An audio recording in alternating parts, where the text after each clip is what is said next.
Hello. ఈరోజు మనం ఒక మామూలు కథ గురించి మాట్లాడుకోవట్లే సుమా. ఛత్తీస్గఢ్ రాజధాని రాయ్పూర్లోని ప్రసిద్ధ లాల్ బంగ్లా గురించి దశాబ్దాలుగా వినిపిస్తున్న ఒక భయంకరమైన మిస్టరీని ఈ విశ్లేషణలో లోతుగా చూడబోతున్నాం. ఇదొక కల్పిత కథ కాదు. ఆ గోడల వెనుక దాగిన చీకటి వాస్తవాలు వింటే నిజంగానే రోమాలు నిక్కబడుచుకుంటాయి. సో ఈ రహస్యాన్ని మనం కలిసి ఛేదిద్దాం. సరే, అసలు విషయానికి వచ్చేద్దాము. పగటిపూట ఎంతో ప్రశాంతంగా అందంగా కనిపించే ప్రదేశాలు రాత్రి కాగానే ఎందుకు అంత భయంకరంగా మాడిపోతాయి? అసలు ఆ చీకటిలో ఏమి దాగి ఉంది? రాయ్పూర్ నగర శివార్లలో పాడుబడిపోయి ఉన్న ఈ పాతకాలపు లాల్ బంగ్లా గురించి ఎన్నో పుకారులు ఉన్నాయి కదా. ఈ ప్రశ్న వెనుక దాగిన అసలు వాస్తవాలేంతో స్థానికులు దశాబ్దాలుగా చెబుతున్న సంఘటనల ఆధారంగా మనం ఇప్పుడు డీటెయిల్గా తెలుసుకుందాం. ముందుగా లాల్ బంగ్లా కాదా మరియు ఆ బ్రిటిష్ కాలం నాటి విషాదం గురించి మాట్లాడుకుందాం. ఈ బంగ్లా మొదట్నుంచి ఇలా పాడుబడిన భవనం కాదు.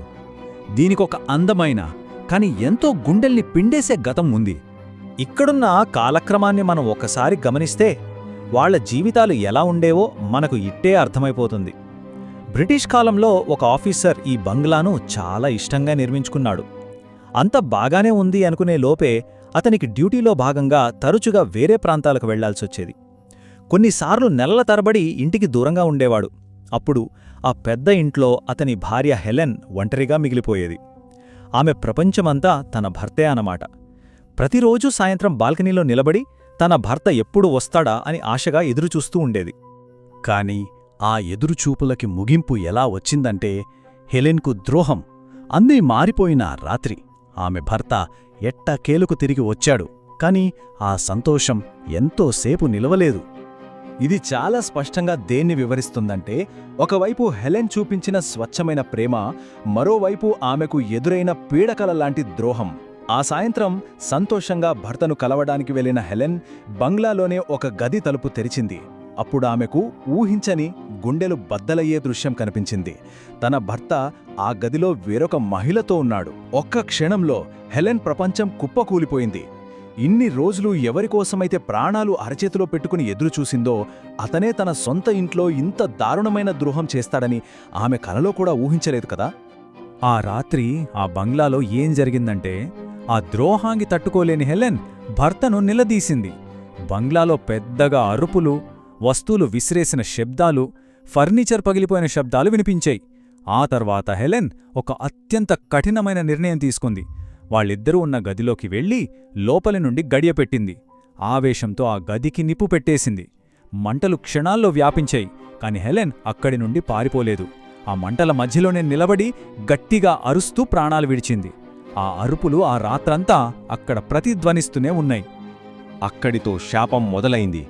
లాల్ బంగ్లా శిథిలాలుగా ఎలా మారిపోయిందంటే, ఆ రోజు తర్వాత ఆ గది తలుపును ఎవ్వరూ తెరవలేదు. కాలక్రమేణా ఆ భవనం పూర్తిగా కుప్పకూలడం మొదలైంది. గోడలు పగుళ్లుబారాయి, తలుపులు చెదలు పట్టాయి.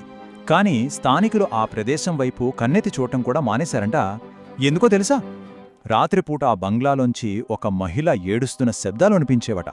కొందరికి బాల్కనీలో సగం కాలిపోయిన ముఖమున్న ఒక ఆకారం కనిపించిందట. హెలెన్ బాధ ఆ బంగ్లా గోడల్లోనే ఒక ఘోరమైన శాపంగా ఉండిపోయిందని అక్కడి వాళ్లు బలంగా నమ్మేవారు. అయితే ముగ్గురు ఆసక్తిగల విద్యార్థులు ఈ హెచ్చరికలను విస్మరించారు. మానవనైచమేంటంటే, ఏదైనా వద్దు అని ఎంతగా చెబితే దాన్ని చూడాలనే ఉత్సుకత అంతగా పెరుగుతుంది కదా. అలా ఈ కథలోకి దివ్య, శశాంక్ మరియు రాహుల్ అనే ముగ్గురు స్టూడెంట్స్ ఎంటర్ అయ్యారు. సంవత్సరం సరిగ్గా 1996. వాళ్లు రాయ్పూర్లోని ఒక కాలేజీలో చదువుకుంటున్నారు. ఒకరోజు క్యాంటీన్లో కూర్చున్నప్పుడు లాల్ బంగ్లా గురించిన చర్చ వచ్చింది. అక్కడికి వెళ్లిన వాళ్లు ఎవరు తిరిగి రారని ఎవరో చెప్పారు. కాని ఎంతగా వద్దని చెప్పారో వాళ్లలో క్యూరియాసిటీ అంతగా పెరిగిపోయింది. అసలు అక్కడ నిజంగా ఏముందో తమ కళ్లతోనే చూడాలని డిసైడ్ అయ్యారు. వాళ్ళు ఎలా వెళ్లారో ఒకసారి ఇక్కడ చూడండి. స్టెప్ 1, వాళ్ళు ఆ పాడుబడిన బౌండరీ వాల్ దూకి విరిగిన గేటు గుండా లోపలికి వెళ్లారు. స్టెప్ 2, లోపల వాతావరణం ఉక్కిరి బిక్కిరి చేసే కుళ్ళిపోయిన చెక్క వాసన, దట్టమైన సాలెగుళ్ళు. మొదట్లో ఏమీ అనిపించకపోయేసరికి ఇదొక మంచి పార్టీ స్పాట్ అవుతుందని నవ్వుకున్నారు. కాని స్టెప్ 3, సరిగ్గా అప్పుడే పై అంతస్తు నుండి ఒక పెద్ద శబ్దం వినిపించింది. వాళ్ల నవ్వులన్నీ ఒక్కసారిగా ఆగిపోయాయి. అదే ఈ భయంకరమైన అద్దం సంఘటన. సాక్షాత్తు ఆ గతాన్ని ఎదుర్కోవడం. ఆ శబ్దం విని వాళ్లు పైకి వెళ్లారు. అక్కడ సగం తెరిచి ఉన్న ఒక గదిలోకి రాహుల్ మెల్లగా అడుగుపెట్టాడు. ఆ గదిలో ఒక పాత డ్రెస్సింగ్ టేబుల్, సగం పగిలిన అద్దమున్నాయి. రాహుల్ క్యాజువల్గా ఆ అద్దంలోకి చూశాడు. కాని ఒక్కసారిగా అతని గుండె ఆగినంత పనైంది. ఎందుకంటే ఆ అద్దంలో కనిపిస్తున్నది అతని ముఖం కాదు, ఎవరో పరిచయం లేని వికృతమైన ముఖం. రాహుల్ కళ్లలోకి నేరుగా చూస్తూ పైశాచికంగా నవ్వుతోంది. రాహుల్ ప్రాణభయంతో గట్టిగా అరిచాడు. ఆ అరుపు విని మిగతా ఇద్దరు పరిగెత్తుకుంటూ వచ్చారు. రాహుల్ ఒక మూలన వణుకుతూ అద్దం వైపు చూపిస్తున్నాడు. కాని అప్పుడు అద్దంలో ఏమీ లేదు. వాళ్లు రాహుల్ని బయటకు తీసుకురావడానికి ట్రై చేస్తుండగా గోడ వెనుక నుండి ఎవరో గుండెలు బాదుకుంటూ ఏడుస్తున్న శబ్దం. అక్కడ నిలబడిన ఆకారాన్ని చూసి వాళ్ల రక్తనాళాలు స్తంభించిపోయాయి. ఆమె సగం ముఖం పూర్తిగా కాలిపోయింది. కళ్ళు రక్తంలా ఎర్రగా ఉన్నాయి. వాళ్ళని చూసి ఆ భయంకరమైన ఆకారం చెవులు పగిలిపోయేలా గట్టిగా అరిచింది. దీని పర్యవసానాలు ఎలా ఉన్నాయంటే, కొన్ని గాయాలు ఎప్పటికీ మానవు అని వాళ్లకప్పుడు అర్థమైంది. ఆ దృశ్యం చూసిన తర్వాత వాళ్ళు ఒక్క క్షణం కూడా అక్కడ నిలబడలేదు, ప్రాణభయంతో పరుగులు తీశారు. ఆ ఎస్కేప్ ఎలా జరిగిందో మనం గమనిస్తే శ్వాస ఆగిపోతుంది. ఆ అరుపు వినగానే పరిగెత్తారు. మెట్లు దిగుతుండగా రాహుల్ కాలుజారి కింద పడ్డాడు. తలకు తీవ్రమైన గాయమయ్యింది. అయినా సరే లేచి పరిగెత్తారు. తీరా మెయిన్ డోర్ దగ్గరకు వచ్చేసరికి ఆ పెద్ద తలుపులు వాటంపటా అవే ధబేల్మని మూసుకున్నాయి.